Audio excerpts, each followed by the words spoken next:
Actually, it was Brandon who released those who were on death row. 37 of them, as a matter of fact. Even if we are going to pretend that President Trump released killers, technically, he commuted the sentences of those guilty of violent crimes. So Mr. Bennett is pretty much wrong about everything.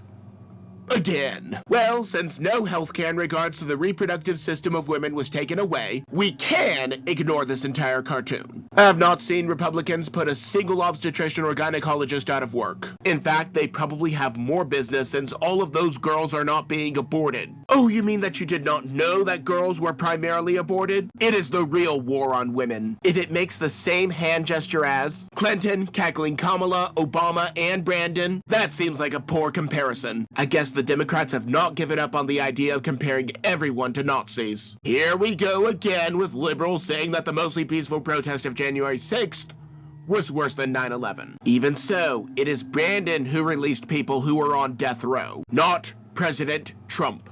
To say nothing of Brandon releasing 37 death row inmates back onto the street, or all of the murderous illegals that he refused to deport, President Trump pardoned people who got an officially unsanctioned tour, even though they were let in and at least one person got a tour. If he makes the same hand gesture as Clinton, cackling Kamala, Obama, and Brandon, his fellow National Socialists, this seems like a poor comparison. I guess the Democrats have decided to start calling Elon Musk Hitler as well. Well, first of all, if you let people in and give them a tour, you do not have a leg to stand on. Second of all, those who attacked the police were not pardoned. If only there was a way to charge the Capitol Police who let them in. It is borderline blasphemy comparing the shifting ideas of man to the flawless word of God. The rest of the world can keep building that arc. But unless you get China and India on your side, it does not matter. And it seems as if even the globalists object to ruffling those feathers. Besides, all those climate change predictions have failed because they are based on the shifting ideas of man. Actually,